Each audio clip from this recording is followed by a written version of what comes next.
ವೀಕ್ಷಕರೇ, ನಮ್ಮ ಚಳ್ಳಕೆರೆ ಟಿವಿಗೆ ಸ್ವಾಗತ. ಇಂದಿನ ಪ್ರಮುಖ ಸುದ್ದಿ.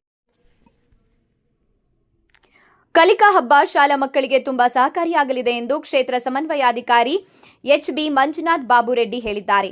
ನಗರದ ಗಾಂಧಿನಗರದ ಸರ್ಕಾರಿ ಹಿರಿಯ ಪ್ರಾಥಮಿಕ ಶಾಲೆಯಲ್ಲಿ ಇಂದು ನಡೆದ ಶಿಕ್ಷಣ ಇಲಾಖೆ, ಕ್ಷೇತ್ರ ಶಿಕ್ಷಣಾಧಿಕಾರಿಗಳ ಕಚೇರಿ ಹಾಗೂ ಕ್ಷೇತ್ರ ಸಮನ್ವಯಾಧಿಕಾರಿಗಳ ಕಚೇರಿ, ಚಳ್ಳಕೆರೆ ಸಮೂಹ ಸಂಪನ್ಮೂಲ ಕೇಂದ್ರ ಚಳ್ಳಕೆರೆ ದಕ್ಷಿಣ ಇವರ ವತಿಯಿಂದ ಹಮ್ಮಿಕೊಂಡಿದ್ದ ಕಲಿಕಾ ಹಬ್ಬದ ಪೋಸ್ಟರ್ ಬಿಡುಗಡೆ ಮಾಡುವ ಮೂಲಕ ಉದ್ಘಾಟಿಸಿ ನಂತರ ಮಾತನಾಡಿ, ಸರ್ಕಾರಿ ಶಾಲೆಗಳಲ್ಲಿ ವಿವಿಧ ಕಾರ್ಯಕ್ರಮಗಳನ್ನು ಆಯೋಜನೆ ಮಾಡುವ ಮೂಲಕ ಮಕ್ಕಳನ್ನು ಆಸಕ್ತಿ ಹೆಚ್ಚಿಸಲು ಕಲಿಕಾ ಹಬ್ಬ ಕಾರ್ಯಕ್ರಮವನ್ನು ಆಯೋಜನೆ ಮಾಡಲಾಗುತ್ತದೆ ಎಂದಿದ್ದಾರೆ.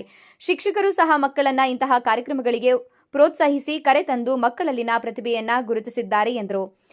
ಇದೇ ಸಂದರ್ಭದಲ್ಲಿ ರಾಜ್ಯ ಸರ್ಕಾರಿ ನೌಕರರ ಸಂಘದ ತಾಲೂಕು ಅಧ್ಯಕ್ಷರಾದ ಸಿಟಿ ವೀರೇಶ್ ಮಾತನಾಡಿದರು. ಇದೇ ಸಂದರ್ಭದಲ್ಲಿ ದೇವೇಂದ್ರಪ್ಪ, ಮಲ್ಲಿಕಾರ್ಜುನ್ ಹಾಗೂ ಸಮೂಹ ಸಂಪನ್ಮೂಲ ವ್ಯಕ್ತಿಗಳಾದ ಮಹಾಂತೇಶ್, ಪ್ರಸನ್ನ, ಮಲ್ಲೇಶಪ್ಪ, ನಾಗರಾಜ್, ಮೂಡ್ಲಪ್ಪ, ಸರ್ಕಾರಿ ಹಿರಿಯ ಪ್ರಾಥಮಿಕ ಶಾಲೆಯ ಮುಖ್ಯ ಶಿಕ್ಷಕಿ ಪದ್ಮಾವತಮ್ಮ, ಗೌರಮ್ಮ, ಹೇಮರಾಜ್, ಶಿಕ್ಷಕಿಯರಾದ ಶ್ವೇತಾ, ಕೌಶಲ್ಯ ಹಾಗೂ 4 ಸರ್ಕಾರಿ ಶಾಲೆಯ ವಿದ್ಯಾರ್ಥಿಗಳು ಹಾಗೂ ಶಿಕ್ಷಕರು, ಪೋಷಕರು ಹಾಜರಿದ್ದರು.